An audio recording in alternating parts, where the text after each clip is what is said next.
말씀의 자리에 오신 가족 여러분을 환영합니다. 잘 오셨습니다. 이 한 주 연구하는 안식일학교 교과의 말씀을 마음을 뜨겁게 하고 또 하늘을 바라보게 하는 그런 주제를 우리 함께 연구하고 있습니다. 이제 한 주의 공부가 거의 맞춰가는 목요일, 오라는 제목으로 우리 함께 또 말씀을 묵상하도록 하겠습니다. 먼저 말씀을 위하여 우리 함께 기도하겠습니다. 아버지 하나님, 다시 한번 말씀 앞에 서게 해주셔서 감사합니다. 성령 하나님, 저희의 귀를 열어주시고 또 저희의 마음을 열어주시옵소서. 우둔한 마음은 깨닫게 하시고 교만한 마음은 겸손하게 받아들이게 하여 주시옵소서. 하나님, 게으른 마음으로 행동하게 하여 주시옵소서.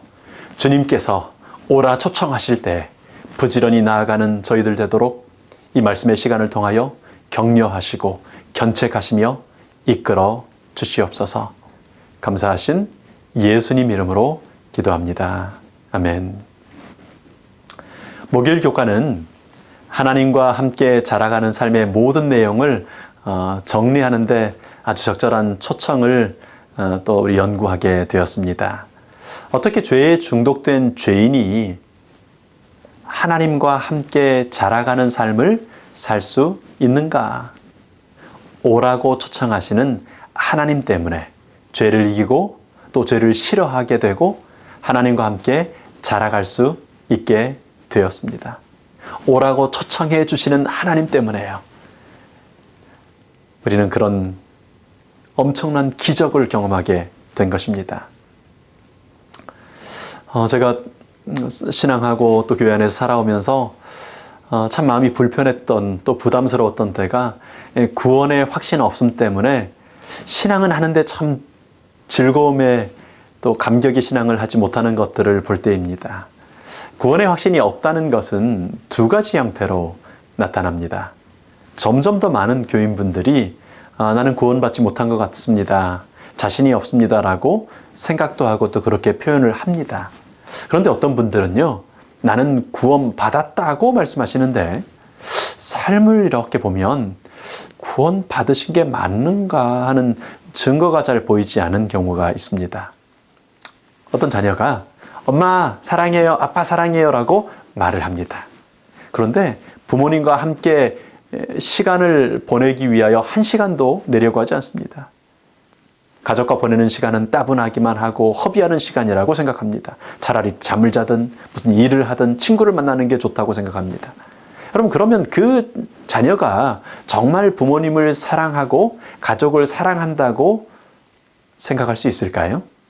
아니겠죠. 구원의 확신은 여러분 속에서 끓어오르는 감출 수 없는 그런 것입니다. 그렇다고 무슨 요란하는 게 아니고요. 요란하지 않을지라도 주체하지 못하게 어떤 형태로든 표출되게 되어 있습니다. 열매가 맺히게 되어 있는 거죠. 도르가처럼요, 너무 좋아서 다른 사람들을 섬기는 삶을 살게 되기도 합니다. 엠마오로 도망하던 두 제자들처럼 사람들에게 전하기 위하여 뛰어가게도 만듭니다. 가슴이 뜨겁게 만들고 말하지 않고는 속에 불 붙는 것 같아서 견딜 수 없게, 그래서 그렇게 자꾸 말하게 만드는 것이 구원받은 삶입니다. 죄악된 삶, 하나님의 명령을 떠난 삶을 슬퍼하게 만들고요, 돌이키게 만드는 그런 개혁이 일어나게 만드는 것입니다. 무엇보다도 말씀을 사랑하게 하고 기도하게 하고 또 겸손하게 합니다. 그런 개혁과 부흥, 사랑과 나눔이 뒤따르지 않고 살면서 삶의 변화가 없는데 5년 전이나 3년 전이나 뭐 올해 또 만나서도 별 변화가 없고 구원받았다는 어떤 표징이 없는데 구원받았다고 말만 하는 것은 그건 구원의 확신이 아니라 구원의 상상일 수 있습니다. 상상 임신을 해도요, 입덧도 하고 정말 심한 경우에는 배가 불러오기도 합니다. 누구보다 확신 있게 말하고 자신 있게 구원받았다고 주장할 수 있지만 구원 없는 어두움의 삶을 지속하고 있는 경우가 있을 수 있는 것입니다.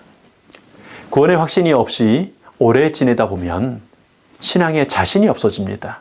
그래서 예수님께서 다시 오신다는 사실이, 영원으로 이끄신다는 사실이 사실은 기쁘지 않고 부담으로 다가오게 되는 것입니다. 많은 그리스도인들이 그런 상태에 아직 있는 것 같습니다. 예수님께서는 그런 상태에 있는 우리에게 오라고 초청하십니다. 괜찮으니까 오라고 초청하십니다. 무엇인가 변화된 증거를 가지고 어느 정도는 자격을 갖추고 이제 좀 됐다 싶을 때 나아가야 하지 않을까 하는 생각을 하게 될 수 있습니다. 그런데 예수님께서는요, 병든 모습 그대로, 믿지 못하고 거칠은 죄인의 모습 그대로 나아오라고 초청하십니다. 바리새인의 그 외식하는 모습 그대로 나오라고 초청하십니다. 여러분, 우리가 꼭 기억해야 할 초청의 말씀이 있습니다. 수고하고 무거운 짐진 자들아 다 내게로 오라. 내가 너희를 쉬게 하리라. 나는 마음이 온유하고 겸손하니 나의 멍에를 메고 내게 배우라. 그리하면 너희 마음이 쉼을 얻으리니 이는 내 멍에는 쉽고 내 짐은 가벼움이라 하시니라. 예수님께로 오면 내가 너희를 쉬게 하리라고 약속하십니다. 사단은 우리가 쉴 만한 최소한의 자격을 갖추고 나아가야 한다고 속삭입니다. 아닙니다. 아닙니다. 수고하고 지친 채로, 무거운 짐에 눌린 채로 그냥 그대로 나아가기만 하면 됩니다. 예수님께서는 죄인의 이기적인 멍에를 벗겨내주시고 예수님의 멍에를 지워주십니다. 어떻게 하면요? 가면요. 오라고 하실 때 나아가면요. 그런데 그 새로운 멍에, 예수님의 멍에는 쉽습니다. 가볍습니다. 삶의 짐이 너무 버거워서 교회에 올 힘도 없는 사람들이 있습니다. 정말 교회 오라는 말을 하기가 참 민망한, 정말 어려운 형편에 있는 분들이 있습니다. 또 그 정도까지는 아니지만 여전히 짐에 눌려 사는 것이 아마 우리 대부분의 삶의 모습이지 않을까 싶습니다. 여러분, 예수님의 멍에를 매보시기 바랍니다. 건강, 재정, 관계, 우리를 누르는 짐들이 많이 있습니다. 그런데요, 예수님의 멍에 먼저 하나님의 나라와 하나님의 의를 구하는 그 짐을 져보시기 바랍니다. 사람들을 살리는 짐, 교회를 섬기는 짐을 져보시기 바랍니다. 신기하게도 예수님의 짐을, 멍에를 메고 예수님의 짐을 지다 보면 내 짐이 해결되고 내 멍에가 사라져 있음을 발견하게 됩니다. 그것이 예수님께서 오라고 초청하시고 오라고 약속하시는 그 약속인 것입니다. 아이고, 목사님, 사는 게 얼마나 힘이 든대요. 무슨 그런 비현실적인 말씀을 하십니까? 세상 살면서 안식일 하루 교회 가는 것만 해도 얼마나 큰 짐인데 무슨 다른 사람을 책임지고 또 교회 가서 뭔가를 또 해야 되고 어떻게 피곤하게 그렇게 합니까? 네, 정말 그러실 겁니다. 그런데요, 정말 냉철하게 생각해 보면 아무리 발버둥 치고 아무리 열심히 살아도 그리고 시간을 내서 조금 더 잠을 자봐도 그 짐이 가벼워지지 않는 거 경험하시지 않습니까?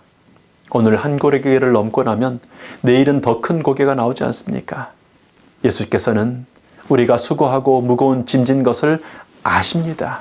헤이, 그거 별거 아니다. 나는 십자가를 졌는데 뭐 그게 대수라고 꾀병을 부리냐. 그렇게 비웃지 않으십니다. 우리의 짐이 수고롭고 무거운 짐이라고 인정해 주십니다. 수고하고 무거운 짐진 자들아 라고 우리를 인정해 주시고 알아주십니다. 그래서 내게 오라는 것입니다. 그 답 없는 짐 말고 쉽고 가벼운 나의 멍에 나의 짐을 지라는 것입니다. 난 이미 승리했으니까, 내가 이미 답을 가지고 있으니까 나와 함께 하자는 것입니다. 그래서 내가 너의 짐을 해결해 주시겠다고, 내가 너의 멍에를 해결해 주시겠다고 초청하시는 것입니다. 이 초청을 하시기 오래전에 먼저 선지자를 통하여 이렇게 초청하셨습니다. 이사야 55장의 말씀입니다. 오라, 너희 모든 목마른 자들아, 물로 나오라. 돈 없는 자도 오라. 너희는 와서 사 먹되 돈 없이 값 없이 와서 포도주와 젖을 사라. 너희가 어찌하여 양식 아닌 것을 위하여 은을 달아주며 배부르게 하지 못할 것을 위하여 수고하느냐. 내게 듣고 들을지어다. 그리하면 너희가 좋은 것을 먹을 것이며 너희 자신들이 기름진 것으로 즐거움을 얻으리라. 너희는 귀를 기울이고 내게로 나와 들으라. 그리하면 너희의 영혼이 살리라. 내가 너희를 위하여 영원한 언약을 맺으리니 곧 다윗에게 허락한 확실한 은혜니라.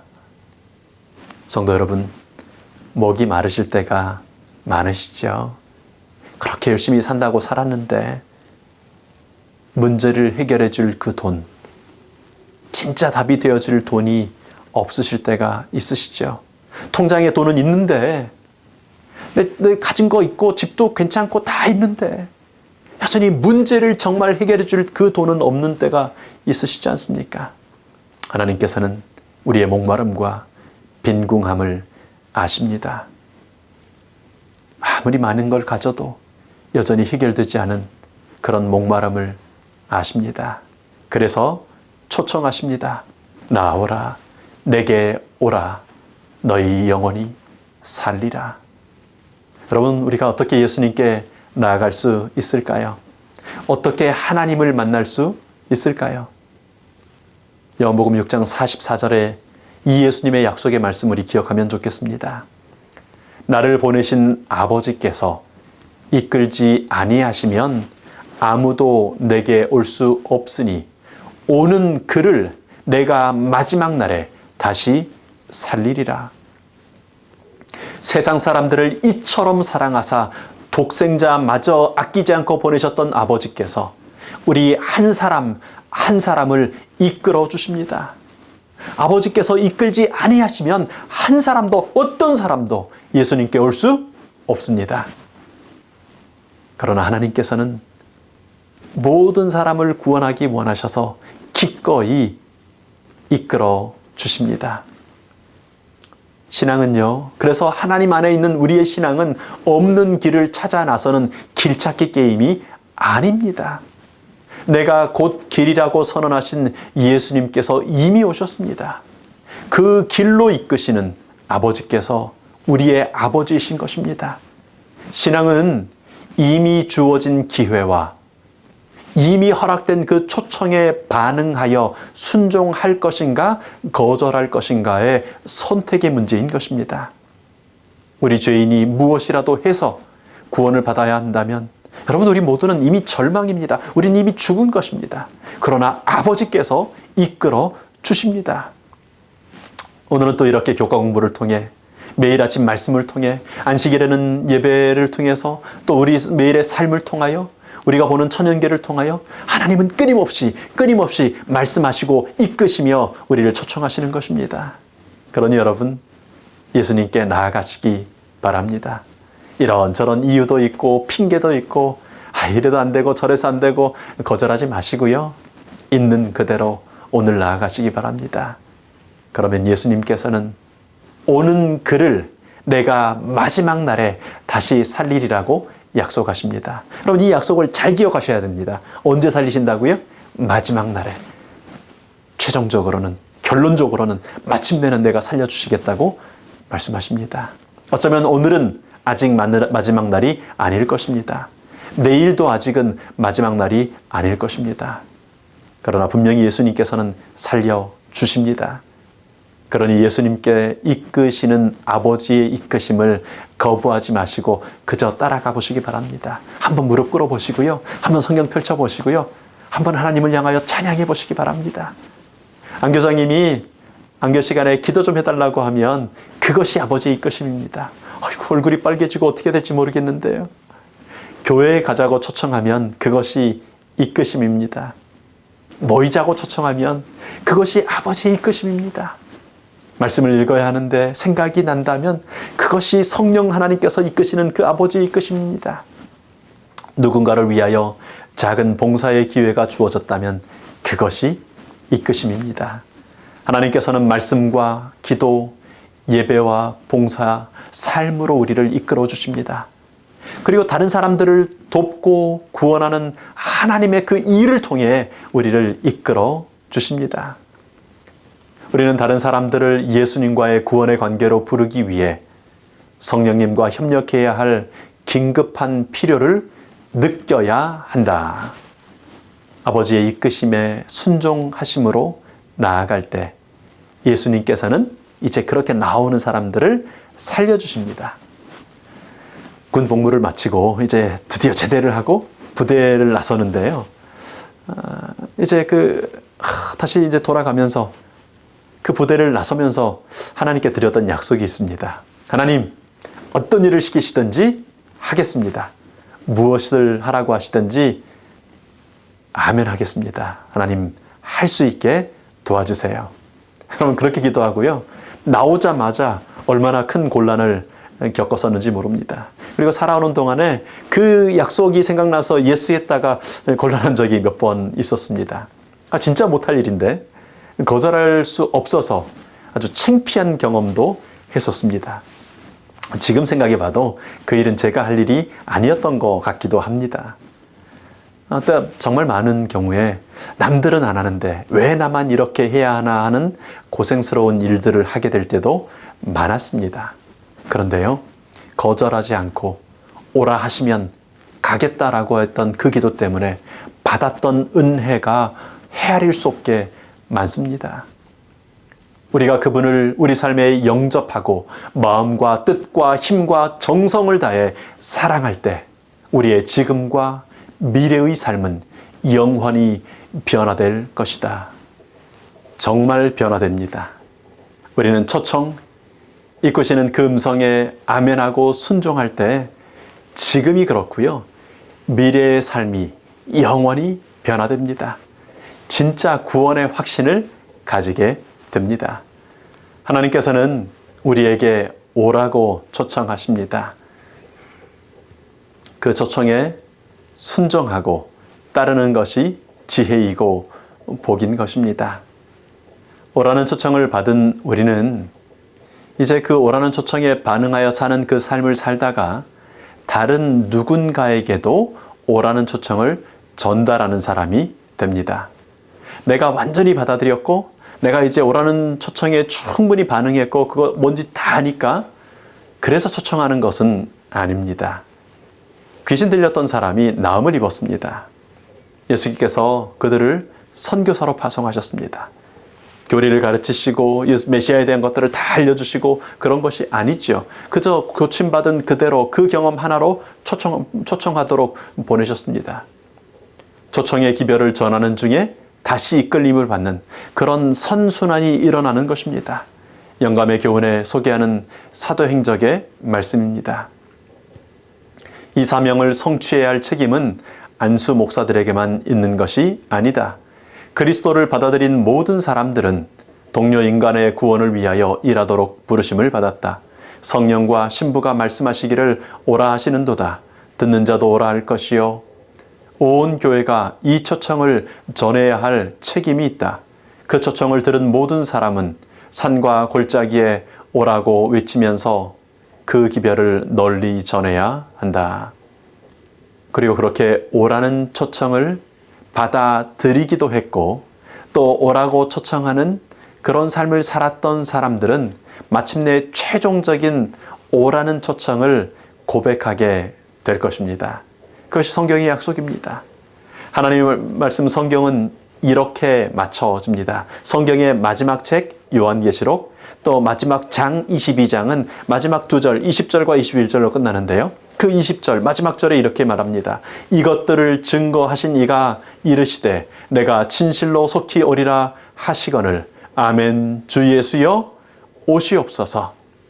오라는 초청에 순종하여 예수님께 나아가는 사람, 오라는 초청을 전하던 사람들은 마침내 우리를 처음으로 불러주신 예수님, 처음으로 오라고 해주신 예수님을 향하여 그렇게 외치는 것입니다. 아멘 주 예수여 오시옵소서. 우리 주님 곧 다시 오실 것입니다. 우리는 초청에 반응하는 사람들을 데리러 오실 것입니다.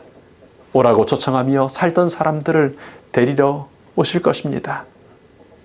그날 오시는 예수님을 향해 아멘 주 예수여 오시옵소서 고백하는 우리 모두가 되기를 기도합니다. 하나님 아버지 오라고 초청해 주셔서 감사합니다. 감히 하나님 앞에 설 수도 없고 나아갈 수도 없는 이런 더러운 죄인들을 초청해 주셔서 감사합니다. 이끌어 주셔서 감사합니다. 이제 우리 아버지 앞에 나아갑니다. 예수님께 나아갑니다. 우리도 오라고 초청하는 사람들 되기를 원합니다. 저희 동료 인간의 구원을 위하여 일하는 사람들 되기를 원합니다. 그래서 오라고 초청하는 일이 얼마나 귀하고 복된 일인지를 배우는 저희들 되기를 원합니다.